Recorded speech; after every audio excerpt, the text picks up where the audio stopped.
Assalamualaikum warahmatullahi wabarakatuh. Kami dari kelompok 1 akan mempresentasikan tugas kami. Pertama, saya akan memperkenalkan nama terlebih dahulu bersama anggota saya. Perkenalkan, nama saya Selvi dengan NIM 130-2023-0104. Perkenalkan, nama saya Desarwana dengan nomor NIM 130-2023-0117. Perkenalkan, nama saya Nabila Nadia Samad dengan NIM 130-2023-0163. Perkenalkan, nama saya Akila Jamelia Wulandari Putrisya dengan NIM 130-2023-0155. Baik, di sini kita akan mempresentasikan dulu untuk tugas satunya, yaitu dengan judul spesifikasi sistem e-learning berbasis microservice dengan integrasi machine learning. Pertama yaitu pendahuluan dokumen persyaratan. Dokumen ini menjelaskan tentang spesifikasi persyaratan untuk mengembangkan sistem e-learning berbasis microservice yang mengintegrasikan algoritma pembelajaran mesin atau machine learning. Dalam rangka meningkatkan kualitas pembelajaran, sistem ini bertujuan untuk menyediakan layanan pembelajaran digital yang cerdas, terdistribusi, dan adaptif terhadap kebutuhan pengguna. Dokumen ini ditujukan kepada pihak-pihak yang terlibat dalam siklus hidup pengembangan sistem seperti analis, pengembang, penguji, administrator, dan pengguna akhir. Pembaca diharapkan dapat memahami dasar kebutuhan sistem untuk tahap perancangan dan implementasi lebih lanjut. Yang kedua yaitu cakupan produk. Perangkat lunak ini dirancang sebagai platform pembelajaran digital e-learning yang mendukung manajemen konten pembelajaran, interaksi antara pengguna, dan pemantauan proses belajar mengajar secara efisien. Adapun fitur-fiturnya yaitu satu, pengelolaan akun dan peran pengguna seperti admin, dosen, siswa. Dan yang kedua, manajemen kursus dan materi pembelajaran digital. 3, analisis data belajar dan pelaporan otomatis berbasis ML. Keempat, sistem rekomendasi materi dan asesmen adaptif. Dan yang terakhir, dashboard monitoring performa dan statistik pembelajaran. 3, definisi, akronim, dan singkatan. Pertama yaitu e-learning atau electronic learning system. Pembelajaran elektronik ini memanfaatkan teknologi digital dan internet untuk menyampaikan materi pembelajaran seperti video, modul interaktif, kuis online, dan forum diskusi tanpa memerlukan kehadiran fisik di kelas. Kedua, microservice. Arsitektur perangkat lunak di mana aplikasi dibagi menjadi komponen-komponen kecil, dependen, dan modular yang saling berkomunikasi melalui API. Yang ketiga, machine learning, cabang kecerdasan buatan atau AI, yang memungkinkan sistem untuk belajar dari data, mengidentifikasi pola, dan membuat keputusan dengan sedikit atau tanpa intervensi manusia. Yang keempat, dokumen spesifikasi sistem, dokumen teknis yang merinci kebutuhan, desain, dan fungsionalitas sistem. Yang kelima, API atau Application Programming Interface, antarmuka pemrograman aplikasi sering digunakan dalam arsitektur microservice untuk komunikasi antar layanan. Yang keenam, LMS atau Learning Management System, sistem manajemen pembelajaran, platform yang mendukung e-learning seperti Moodle atau Blackboard. Yang terakhir, DSS, dokumen specification system atau dokumen spesifikasi sistem merujuk pada dokumen teknis yang menjelaskan kebutuhan sistem. 4, referensi. Pertama ada dokumen 1, spesifikasi teknis sistem e-learning. 2, panduan penggunaan API. 3, spesifikasi kebutuhan hardware. Yang kelima, yang terakhir, tinjauan bagian dokumen berikutnya. Bagian dokumen kedua akan memberikan gambaran umum dan sistem e-learning dan arsitektur microservice. Bagian dokumen ketiga akan membahas tentang persyaratan fungsi dan implementasi sistem. Yang kedua ada deskripsi umum. 2.1, deskripsi produk. Sistem e-learning ini dirancang untuk memfasilitasi pembelajaran jarak jauh dengan memberikan akses ke materi pendidikan yang komprehensif. Penggunaan algoritma Penggunaan algoritma pembelajaran mesin bertujuan untuk menganalisis perilaku belajar siswa dan memberikan rekomendasi yang dipersonalisasi. 2.2 ada fungsi produk. Fungsi tampilan antarmuka dari perangkat lunak ini meliputi yaitu pertama login. Fungsi ini merupakan gerbang awal bagi pengguna untuk mengakses sistem. Yang kedua ada dashboard. Dashboard adalah pusat kontrol utama bagi pengguna setelah login. Tampilan ini disesuaikan berdasarkan peran pengguna. Infrastruktur akan melihat ringkasan aktivitas kelas, tugas yang dikumpulkan, dan statistik keterlibatan peserta. Peserta akan melihat materi yang sedang diambil, progres pembelajaran, dan tugas yang harus diselesaikan. Admin akan memonitor seluruh aktivitas sistem, statistik penggunaan, dan pengelolaan pengguna. Lalu ada analisis kerja. Tampilan ini menyajikan data hasil pembelajaran dan aktivitas pengguna secara visual seperti grafik performa belajar, heat map, keterlibatan, dan prediksi keberhasilan berdasarkan model machine learning. 2.3 ada karakteristik user. User terdiri dari beberapa kategori. Pertama ada administrator, lalu ada pengajar, dan terakhir siswa. 2.4 batasan-batasan umum. Sistem hanya diakses melalui koneksi internet, sehingga pengguna harus memiliki koneksi internet aktif dapat menggunakan layanan sistem e-learning. 2.4.1 Sistem berbasis microservice mengharuskan koneksi antar layanan berjalan dengan lancar agar seluruh fitur dapat berfungsi secara optimal. 2.4.2 Integrasi machine learning hanya dapat berjalan dengan data yang lengkap dan valid yang dikumpulkan melalui interaksi pengguna. 2.4.3 Sistem tidak bertanggung jawab atas gangguan layanan yang disebabkan oleh faktor eksternal seperti gangguan jaringan internet atau pemeliharaan server.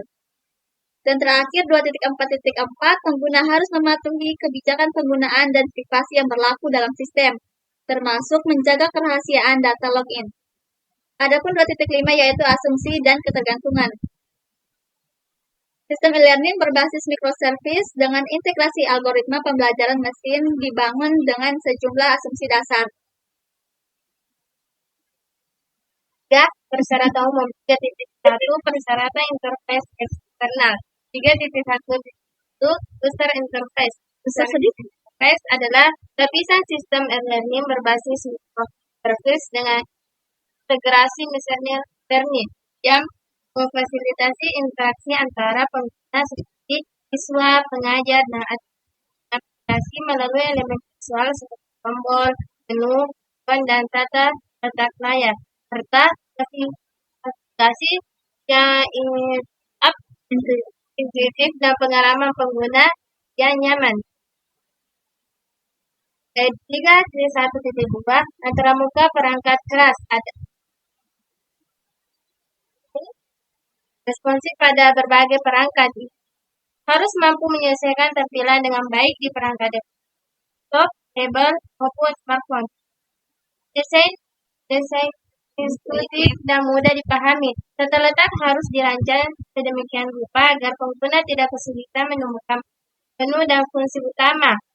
Juga pengguna font yang jelas dan ukuran yang sesuai. Gunakan font standar yang umum seperti Arial, robotik, atau open sense agar tampilan tetap profesional dan mudah dibaca.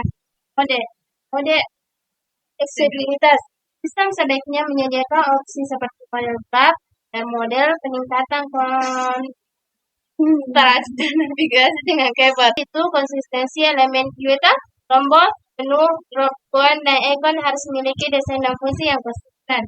3.1.3 Antarmuka komunikasi. Pertama itu server dengan performa tinggi karena sistem bersifat dan digunakan secara bersama. Dibuka server dengan spesifik tinggi minimal 8 core, CPU 16 GB, RAM, SSD, write. Baru kedua itu adalah kemampuan upload, login, dan auto-sign. Server harus mampu menyelesaikan beban kerja secara otomatis saat jumlah pengguna meningkat sehingga sistem tetap stabil. Terakhir yaitu adalah koneksi internet yang andal. Untuk pengalaman belajar yang baik, koneksi minimal 10 Mbps diperlukan terutama untuk konteks berbasis video dan interaksi from real time. 3.2.2 yaitu fungsi menu pertama, navigasi terstruktur. Menu utama harus mengarahkan pengguna ke berbagai fitur penting seperti dashboard, materi, from, kuis, tugas, dan analisis kinerja. Kedua yaitu akses berbasis peran. Pertama itu adalah guru, siswa, dan admin akan melihat menu yang berbeda sesuai dengan hak akses masing-masing. Misalnya, hanya guru dan admin yang dapat membuat materi. Ketiga yaitu fungsi pencarian cepat. Menu harus mendukung pencarian konten secara instan sehingga siswa tidak kesulitan menemukan materi atau tugas tertentu. Yang terakhir itu tampilkan progres dan rekomendasi. Itu menu analisis harus menampilkan data progres belajar serta rekomendasi berbasis hasil pembelajaran sebelumnya.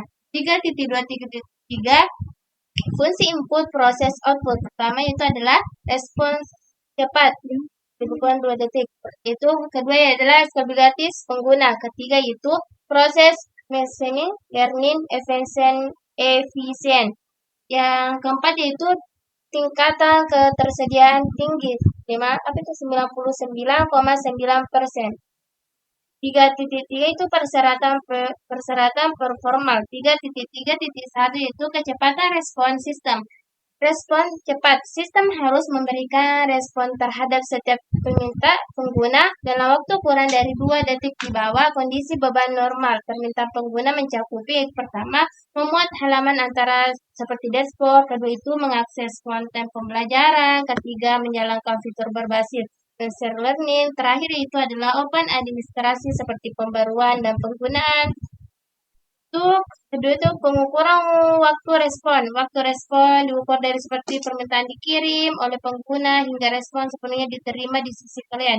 Terakhir itu adalah pengujian performa. Sistem harus diuji menggunakan alat pengujian performa seperti G-meter atau Get-Learning dalam lingkungan yang mensimulasikan beban pengguna nyata untuk memastikan keputusan terhadap batas waktu respon.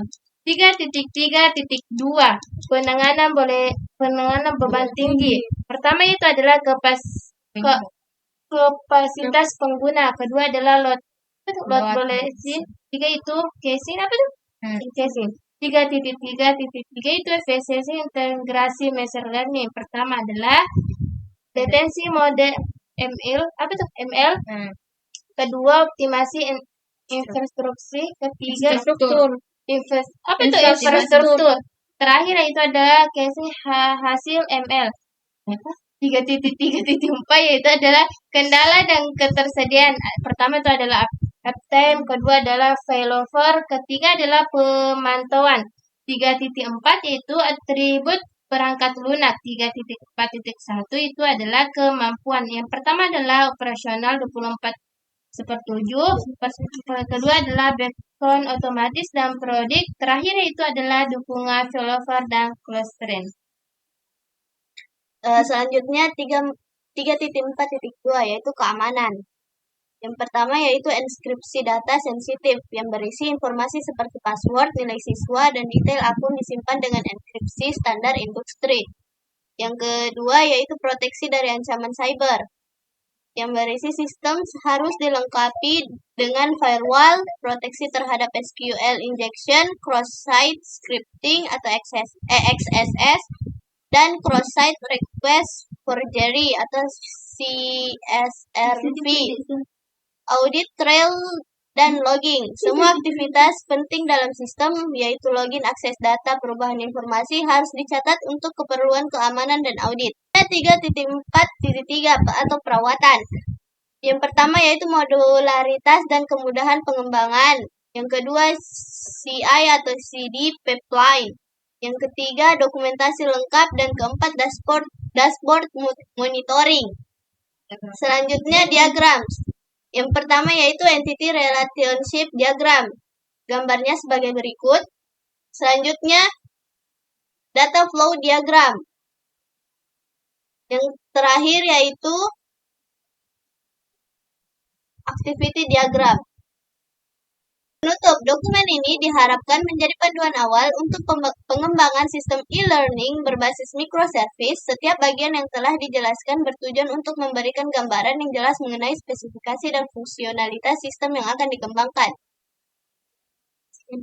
Sekian dari kelompok kami. Kurang dan lebihnya mohon dimaafkan. Assalamualaikum warahmatullahi wabarakatuh.